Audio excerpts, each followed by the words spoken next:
You're watching PowerNation. Today on Detroit Muscle, super sweet suspension and some gnarly brakes from EBC. Plus, we get the 411 on Mustang RestoMods, coming up on Detroit Muscle.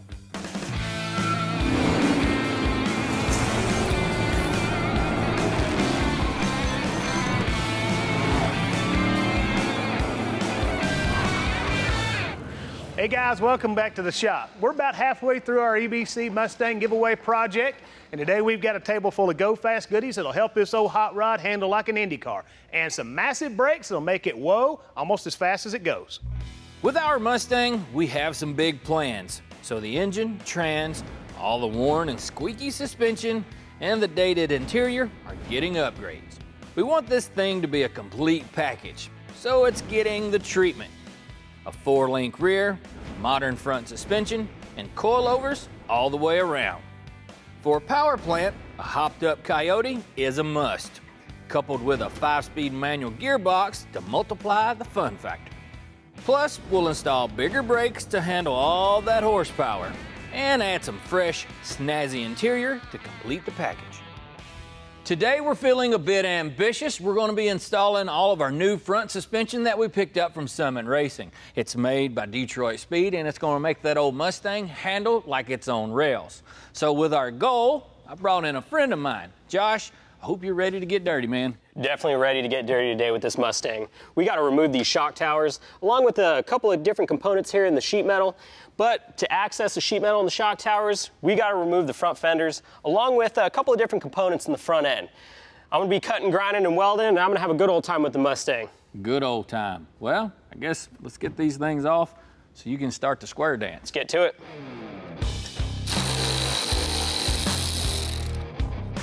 We're planning on reusing this stuff so it won't be hitting the trash pile. In fact, we're taking special care removing these parts. We have a good bit of work ahead of us. Got it, bud? Got it. And we don't want to pile on more. And we definitely don't have plans on repainting anything. Thank you, sir. So taking the time to remove these pieces carefully is worth its weight in gold.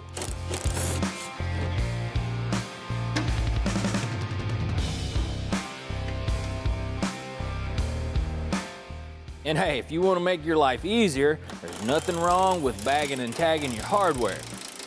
There's nothing worse than crawling around on your hands and knees looking for that one elusive bolt. Holy cow. Man, this sucks. I found where some tin worms have been chewing on this Mustang. Yours that bad over there? Never heard that reference, but it definitely looks like there's some gaping holes in our frame rail on this side as well. Looks like we got a little bit more work on our hands than we were planning on. Yeah, ain't nothing we can't handle. Get them out of the way, make that repair a lot easier, so we might as well throw some more sparks. You got it. Now, before we can get cutting on our Mustang, we got a couple of tools of mass destruction here. Got a few grinders, as well as an air hammer, spot weld cutter, and a manual hammer for that good old persuasion. But those of you at home may be wondering why I got a couple of different grinders here. The bigger one is for the thicker material and the easy places to get to.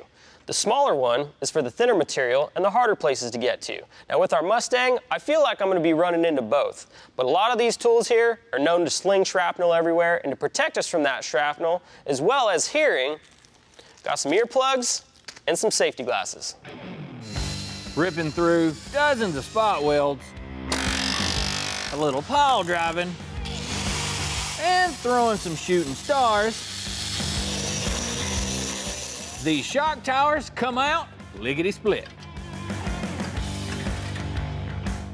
Man, that's a lot of rust. When we found this rust in our Mustang, we really weren't surprised. And unfortunately, it's a common issue with these classic cars. This would practically be impossible to fix with the shock tower in the way, but since it's gone, we'll patch this section in no time. There are a couple of different ways we can fix the rust on our frame rail. We can replace the entire rail, but that's just going to cost us more time and more money. But since the damage is isolated only into a small portion of the rail, we're going to go ahead and patch it.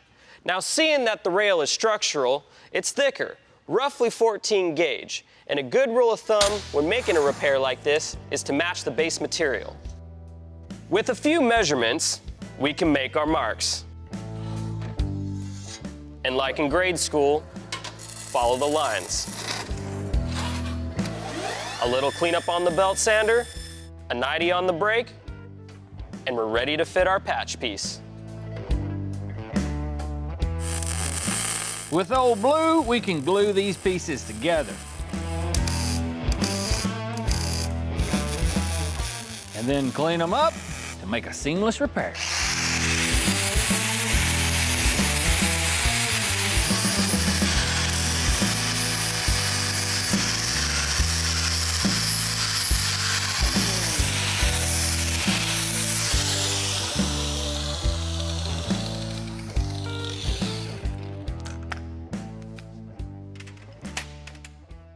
Well, Josh, bud, I don't know if I need to compliment your welding skills or the grinding skills, but either way, that's pretty impressive. Thank you, Tommy. I appreciate it. I knew it was nothing I couldn't handle. It was a great opportunity letting me play with all your shiny tools in the shop, and hey, with all this rust out, you can move forward with all the shiny suspension parts, and think you're gonna have a good time. Oh, for sure. Well, I guess that's time, or my cue, to get started. Coming up, John Craman from Mecum Auctions gives us the 411 on Mustang RestoMods. Next on Detroit Muscle.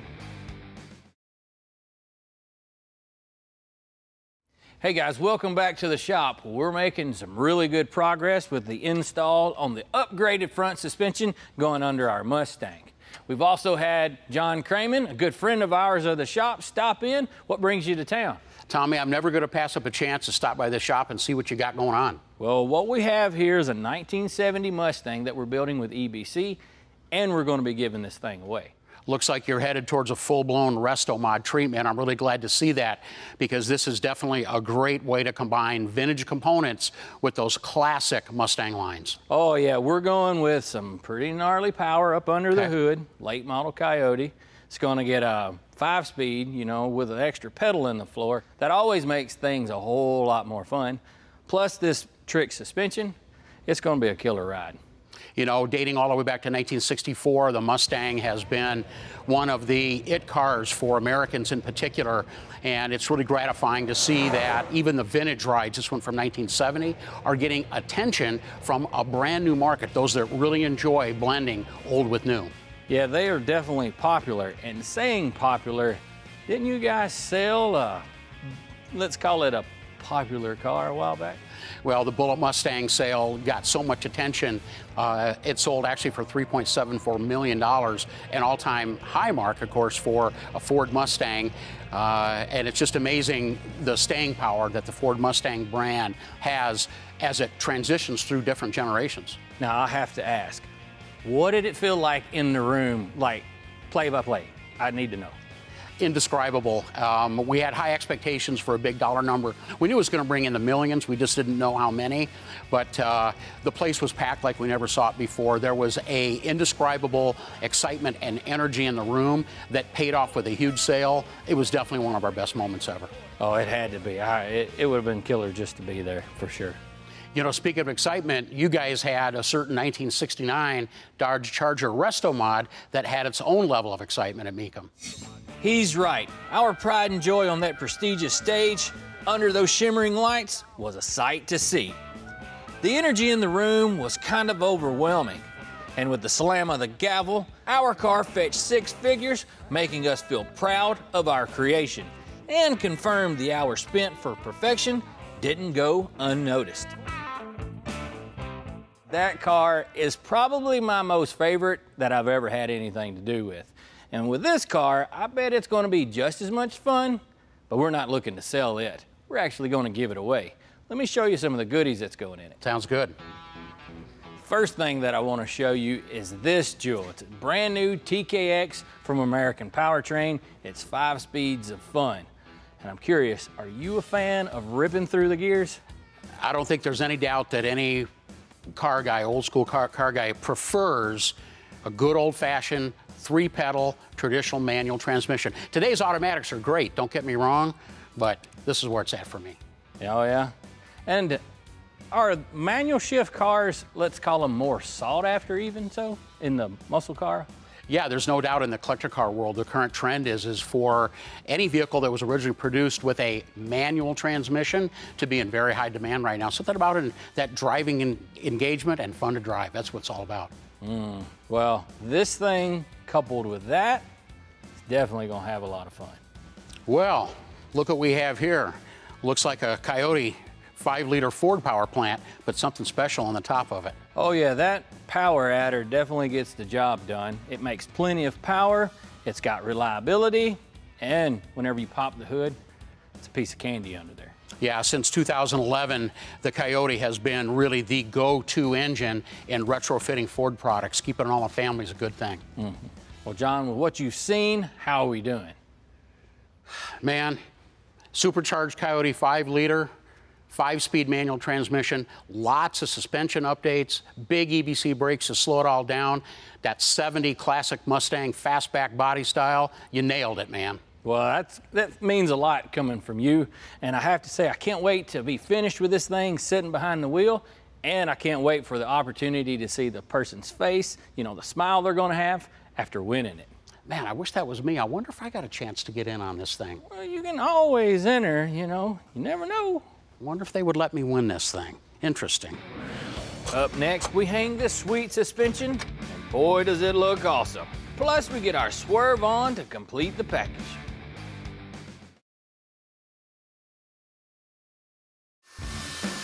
While you were gone, we've been chipping away at our Mustang, punching a few holes here and there, a little grinding, a little cutting, a few pieces of hardware. Oh, and we had to stitch up a few things too. Yeah, I know this may look like a lot of work, and it is, but great things usually take some effort.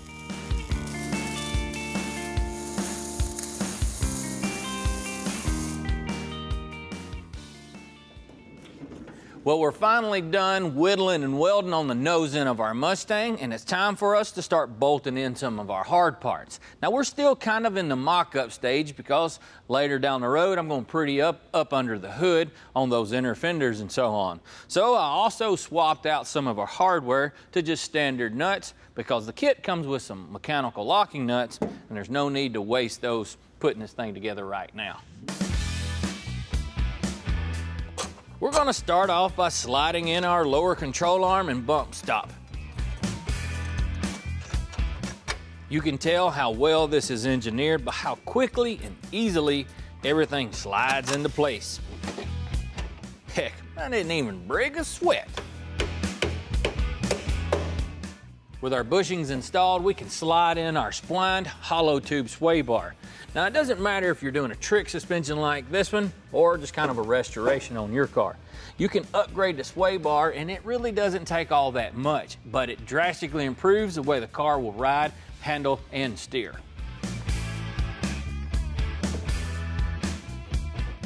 It has the ball and socket ends similar to what you would find on a late model muscle car.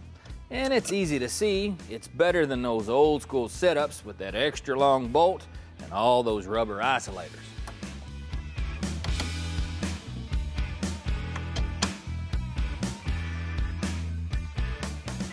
It's time for us to install our rack. Now, normally to slap this thing under there, it takes a couple of bolts, and then you just attach each tie rod to your spindle.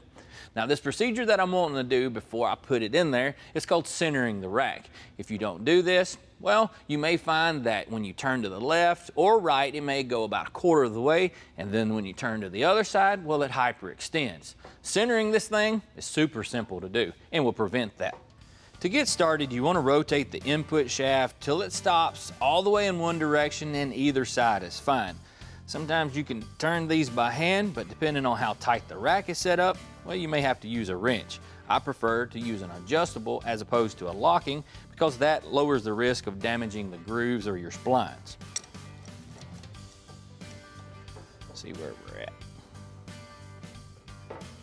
All right, once you hit the stop, make a mark on the housing,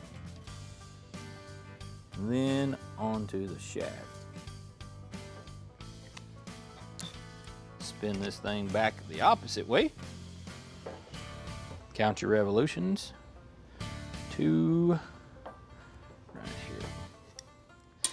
Now take your mark that was on the shaft, put that on the housing.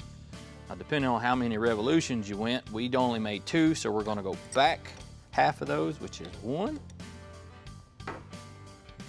1, and then take your mark on the shaft and put it in between your 2 marks on the housing. That should do it. That thing's centered up.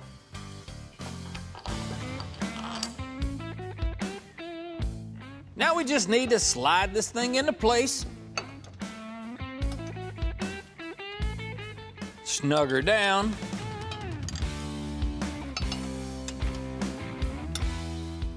And connect the tie rod ends.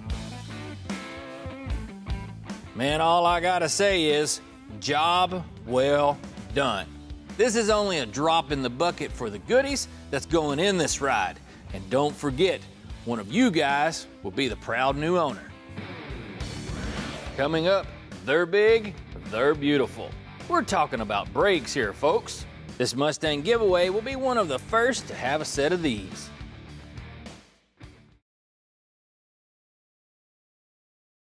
Yeah, no kidding.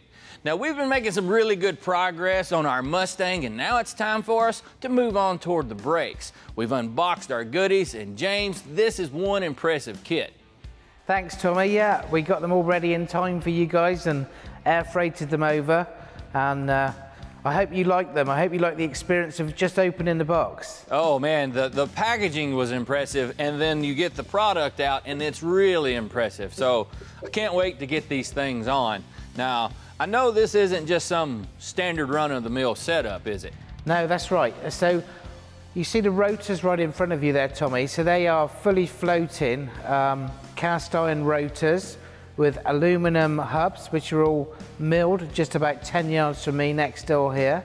They're hard anodized and then laser etched, and then very carefully assembled and checked again for balance and any run out. So they're absolutely perfect coming out of the factory here. Oh man, they look really close to perfection. That's no lie at all. Now I know there's a lot more that goes on to the brakes, like the calipers that we've got. We've got a 6-piston and a 4-piston for the rear. That's right, yeah. So the 4-piston there for the rear, they've been out for a little while. We've been selling tons of those recently. That's called our Apollo 4-pot caliper. That's all cast aluminum, and then all stainless steel hardware goes into it. It's all pressure tested on site. They've gone through many dyno tests. They've gone through heat tests and even freezer tests to get to the stage where they are for selling to the consumer there. And the 6-pots on the other side, they're in fact a brand new product from us. So those two there are actually the first ones to go on a vehicle anywhere in the world. They've, of course, don't worry, they've all been dyno tested and all the other tests gone through. And we're just putting them onto other test vehicles over here right now as we speak. So they'll be released to the marketplace in a couple of months' time. But again, it's a massive step up from the 4-pot. And I personally think they look fantastic. Oh man, they're a good-looking caliper and huge in size, which normally means massive brakes. Means you're going to stop well. That's right. That's right. And sitting behind those are your iconic yellow brake pads. Yeah, we find yellow brake pads are perfect for fast street use. I mean, they've got a lovely progressive feel to them. The more you push, the more you get. They're not snatchy at all. And the other advantage of the yellow as well, of course, because they're an organic material base, they do produce some brake dust, but literally you can just wipe clean your alloy wheels with a soft cloth, and they're perfect again. Well, James, it's time for me to get back after it, and man, you're gonna have to come see us here before long. I can't wait to come and see you guys and see all those brakes fitted on that amazing car. Well, we'll talk to you shortly.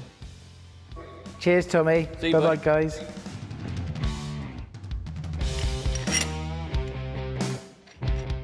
If you guys have been following along with our build, you know that we haven't been holding anything back. And EBC Brakes is helping us continue down that path. These brakes are ultra high-end components that have been developed for EBC's racing line. Their products have been engineered from extensive R&D, utilizing high-performance alloys and aerospace materials. With their all-new 6-piston caliper, complemented with their YELLOWSTUFF brake pads, you could say with this kit, EBC has just set the bar for high-performance brakes.